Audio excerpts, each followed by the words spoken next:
est-ce que vous pouvez nous expliquer ce qu'est qu'un contrat médecin clinique? Alors le contrat médecin clinique est en réalité une convention, un contrat d'exercice libéral conclu entre un médecin et un établissement de santé privé. C'est bien souvent la valeur patrimoniale du cabinet au regard de certaines spécialités. Je pense notamment arbitrairement à la chirurgie obstétricale ou à l'anesthésie. C'est un art qui s'exerce dans le cadre d'un établissement de soins, faute de quoi il n'y a plus d'activité. Donc son importance ne doit pas être minimisée. Comment il se concrétise? Est-ce qu'un contrat écrit est obligatoire? Alors de par là, oui, le code de déontologie repris dans le code de la santé publique nous dit que le contrat doit être établi par écrit. Écrit à peine de preuve, l'écrit est la preuve des obligations de chacune des parties, mais cet écrit permet aussi, notamment au Conseil de l'Ordre, de vérifier que les règles déontologiques de base sont bien respectées et que c'est bien un contrat d'exercice libéral en l'absence de toute subordination. Donc, existe-t-il des contrats types et est-ce qu'il faut les accepter? Alors, le contrat médecin clinique n'est pas un contrat d'adhésion. C'est-à-dire que le praticien dispose toujours d'une marge de discussion, de négociation avec l'établissement pour adapter les termes de son contrat, bien sûr dans le sens de ses intérêts, mais aussi en fonction des spécificités professionnelles. Les contrats types existent, mais de là à les respecter à la lettre. Par exemple, l'Ordre des médecins a établi, disponible sur le site internet de l'Ordre national, des contrats types médecins cliniques. Les recommandations du CLAP, du Comité de liaison et d'action de l'hospitalisation privée, sont aussi une source de guide. Mais il appartient au médecin de discuter les termes de son contrat. D'accord. Quels sont ces termes, les points essentiels et variables qu'on peut donc discuter dans le cadre de ce contrat alors? Les points essentiels, il y en a plusieurs, on en retiendra quelques-uns. Le premier, les modalités de l'exercice professionnel, exercice exclusif ou non, privilégié ou non.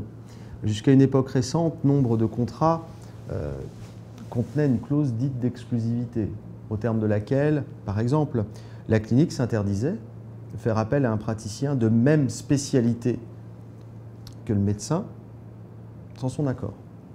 Cette pratique est aujourd'hui en désuétude pour préférer celle dite d'exercice privilégié, au terme de laquelle la clinique s'interdit de faire appel à un praticien de même spécialité sans l'accord du médecin, sauf si ce dernier ne fait pas face aux besoins de la clinique, sauf s'il ne respecte pas ce contrat. Donc les modalités de l'exercice sont très importantes parce qu'elles se discutent avant la conclusion du contrat et non plus après. Et surtout, ces dispositions-là sont opposables à la clinique, notamment s'il y avait un développement d'activité ou pas, qui conduirait à faire appel à d'autres praticiens. Donc c'est une clause protectrice.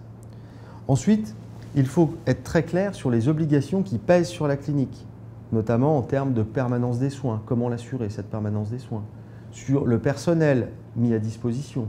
On prend l'exemple des infirmières de bloc pour les anesthésistes, sur les locaux éventuellement mis à disposition, de sorte que pour une activité de consultation, toujours pour des anesthésistes, ils ne soient pas obligés d'aller consulter à des kilomètres de la clinique, bref, qu'il y ait des locaux de consultation dans l'enceinte de la clinique et que ces locaux fassent partie intégrante du contrat. Que la clinique ne puisse pas, par exemple, décider brutalement de supprimer ces locaux, ces bureaux de consultation, tout en maintenant le contrat d'exercice libéral. Est-ce que ce contrat est transmissible? Est-ce qu'il peut être cédé ou vendu à un successeur, par exemple?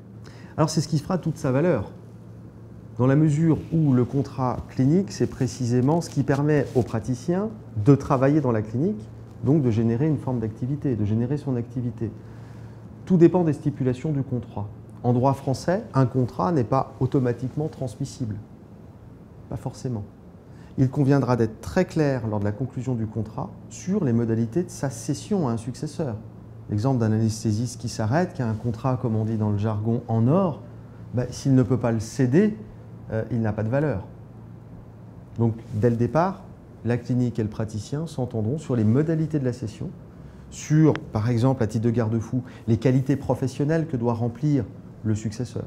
Faute de quoi, il y aura une ambiguïté sur la possible cession de ce contrat en fin de carrière ou en cours de carrière, et donc sur sa valeur patrimoniale.